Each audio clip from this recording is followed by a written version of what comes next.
Je vais essayer d'être extrêmement rapide ici aujourd'hui. C'est peut-être une entreprise que vous ne détenez pas. Parce que ce que je vais dire ici, je ne vais pas le répéter sur d'autres vidéos qui vont concerner les rates, qui sera à peu près la thématique de cette semaine. Alors, quand vous voulez analyser une rate, dites-vous toujours une chose. Il faut analyser la demande et l'offre. La demande, provient ici des locataires, des clients. Pourquoi? Qu'est-ce qu'ils recherchent principalement? Et il faut analyser l'offre. L'offre, c'est les espaces disponibles, etc. Et il faut faire très attention à ces deux éléments-là. Parce que si vous pouvez investir sur une rate ici qui gagne beaucoup d'argent tout simplement parce qu'il y a une pénurie au niveau ici de l'offre. Mais comme d'habitude, quand il y a une pénurie, qu'est-ce qui se passe? On construit de plus en plus, ça augmente les espaces disponibles afin ici de pouvoir satisfaire la demande. Mais la demande également peut s'arrêter, disparaître complètement. Et dans ce cas-là, on se retrouve dans une situation où on a trop d'espaces vides disponibles. Qu'est-ce qu'on fait pour les remplir? On accorde des concessions.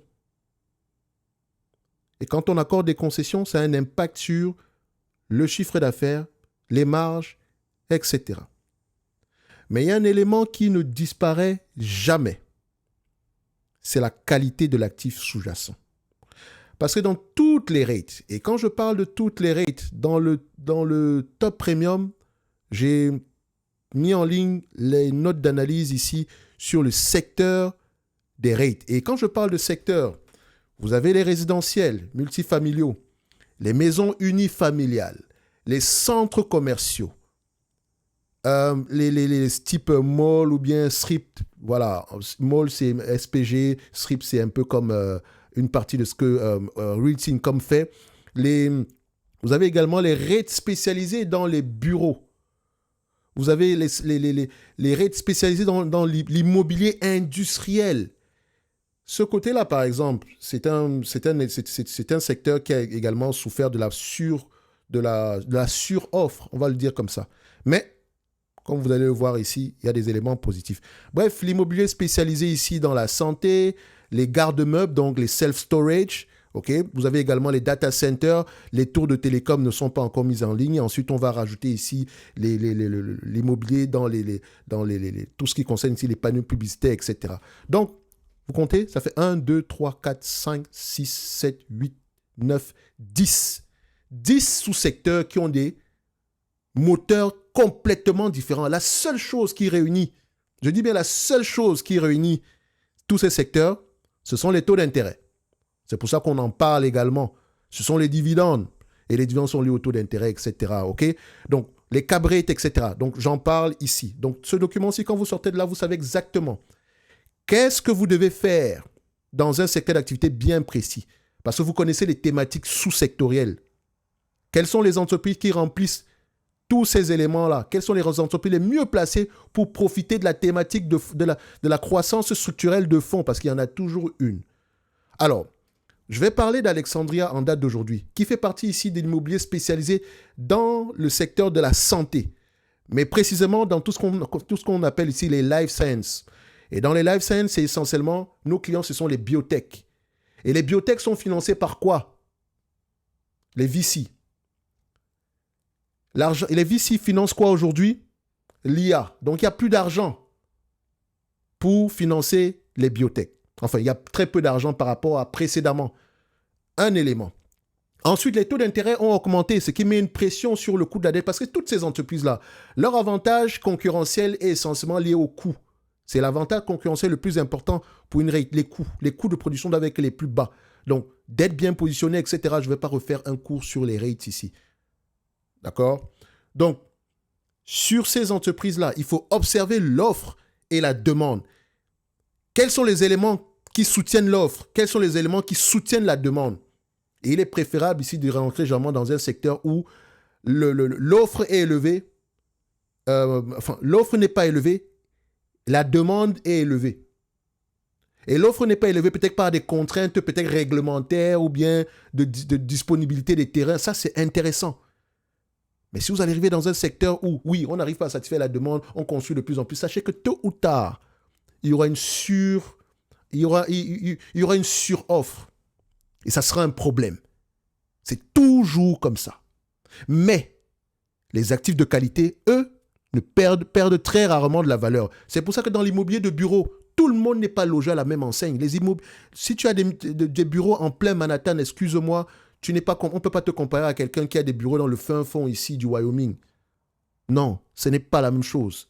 Tes bureaux ont une valeur très élevée parce que si les entreprises aujourd'hui décident d'aller travailler, voilà, si on fait de plus en plus ici de télétravail, etc., on a besoin de moins d'espace.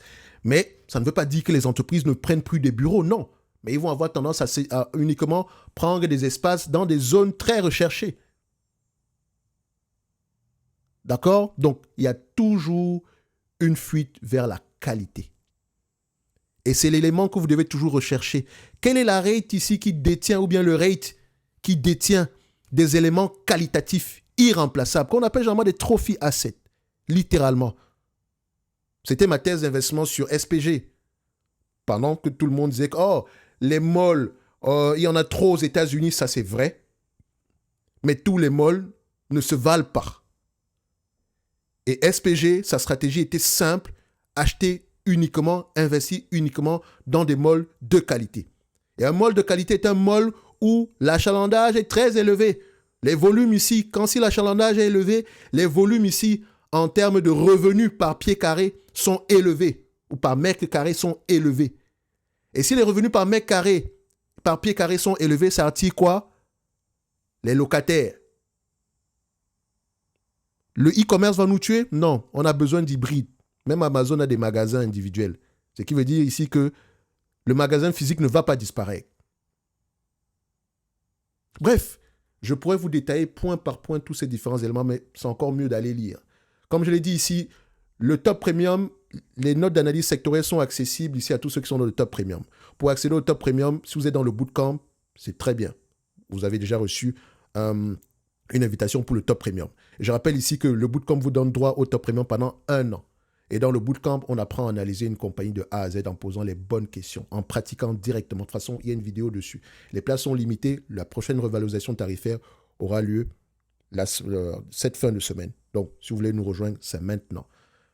Bref, revenons donc sur Alexandria Real Estate. Je pourrais continuer à parler d'Alexandria pendant des heures, mais je vous ai donné l'essentiel. Et comme je l'ai dit, je vais parler essentiellement des rates cette semaine. Et je ne vais pas revenir, je vais généralement vous renvoyer sur cette vidéo aussi. Je ne vais pas revenir sur les autres. Donc, je connais les problèmes d'Alexandria. On est en plein turnaround. Le taux d'occupation est bas en date d'aujourd'hui parce qu'il y a une suroffre. Mais Alexandria détient de la qualité. Globalement, je pense qu'il est à 90% si on prend en considération les prochaines les signatures qui ont déjà eu lieu, mais sur lesquelles les locataires n'ont pas encore occupé le terrain, donc on ne les comptabilise pas encore. Mais on va le dire comme ça ici, on a un taux ici d'occupation de 87%, alors qu'ici, au plus haut, on avait 95% en moyenne. Donc, il y a une suroffre en date d'aujourd'hui que le marché est en train d'absorber. Mais comme d'habitude, il y a toujours une fuite vers la qualité. Et à vous d'aller voir ça. La qualité ressemble à quoi dans cette industrie? OK? Donc, si on prend Alexandria en date d'aujourd'hui, on doit se dire une chose. Même si elle a vendu certains actifs, etc., elle a vendu des actifs les moins qualitatifs ici, pour rester avec le qualitatif.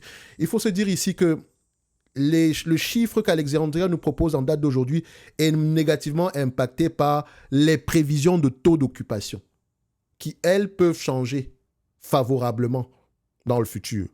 Donc ici, il ne faut pas se dire « Ah non, c'est en décroissance ». Non, ce n'est pas une décroissance, c'est quelque chose de très ponctuel ici. Donc maintenant, à vous de voir si ça vous intéresse ou pas du tout. Parce que mon but n'est pas de vous dire si intéressez-vous à la compagnie. Je parle d'une entreprise, c'est un exemple comme un autre. Donc Alexandria ici, en termes de FFO, je prendrais 20 fois les FFO. Les FFO privés ici en 2028, ça donne à peu près $81. $81 moins la dette nette. Aux alentours ici de combien? Une dette nette aux alentours de 75, vous voyez qu'on va tomber à quoi? 6. Or, 6, c'est trop bas. Vous me connaissez, je prends minimum 10 fois les AFFO. Minimum. Donc ici, si le chiffre est inférieur à 40, ici, je prendrai 40 comme base ponctuelle. OK? Donc ici, je dirais que cette compagnie, en termes, une quarantaine de dollars sera ma valorisation. Et c'est une valorisation la plus basse possible ici. Ça ne veut pas dire que ça vaut 40 dollars. C'est le prix à partir duquel je me sens à l'aise. Parce qu'en prenant 20 fois les bénéfices, la dette est élevée. Et la dette est élevée ici, attention, ça c'est en prenant le chiffre attendu. Si on revient par exemple, si on prend un taux d'occupation ici de 100%, ou bien je pense que 95%, si on revient à la moyenne, cette compagnie pourrait s'échanger à 147 dollars sans prendre en considération la dette. Si on enlève ici la dette nette, ça donne, on va tomber aux alentours des 75 dollars par là. Un peu moins, voilà, aux alentours des 75 dollars. Donc, elle serait considérée comme sous-évaluée. Donc, j'espère que vous voyez à peu près ce que je veux dire. Donc, ici, les chiffres attendus prennent en considération la période dépréciée. Ce n'est pas une estimation ici ciel bleu. Donc, ça, c'est vraiment une hypothèse par rapport au turnaround actuel, la situation difficile. Le temps que le marché absorbe le trop-plein, ou bien le marché ici pousse certains espaces ici à se reconvertir en autre chose. Et ce qui doit vous intéresser sur Alexandria, c'est est-ce que cette compagnie détient des actifs de qualité? À quoi ressemble un actif de qualité ici? Quelle est la prépondérance de ces actifs de qualité dans le portfolio global? Qui sont nos clients? Est-ce qu'ils sont solvables? Durée moyenne des contrats, blablabla. Bref, un ensemble de questions à poser. Donc, je mets dans mon target price 40. Et ça, c'est le mien. C'est mon target price.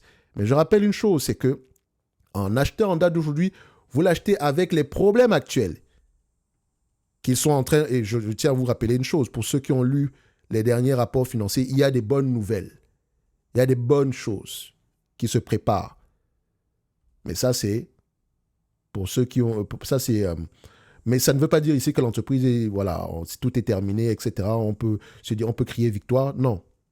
Pour le moment, il y a des bonnes choses qui se préparent. Donc, s'il y a des bonnes choses ici, on doit se dire également que l'argent revient dans les biotech parce qu'il y a le patent cliff qui est là, qui vous regarde. C'est pour ça que tous ces secteurs d'activité, si tu lis sur les rates dans le secteur de la santé, qui vendent des espaces disponibles ici pour les biotech, ah bah, tu dois lire sur les pharmaceutiques. Tout est lié. Rien ne va au hasard. Donc, le premier niveau ici, c'est que l'entreprise revienne au moins, voilà, se maintienne au niveau des 40, etc. Après, l'hypothèse ciel bleu, c'est qu'on revienne aux alentours de 75 par là. Sinon même plus.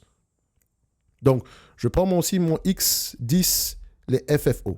Vous pouvez prendre les... Voilà, je pourrais même prendre les AFFO parce que, voilà, j'ai été... Voilà, on va se dire une chose, hein, je prends les FFO. Je vais faire simple. Voilà, je mettrai ici à 5, ça donnera à peu près 54, 50, donc je vais mettre ici 55. Donc 10 fois les FFO.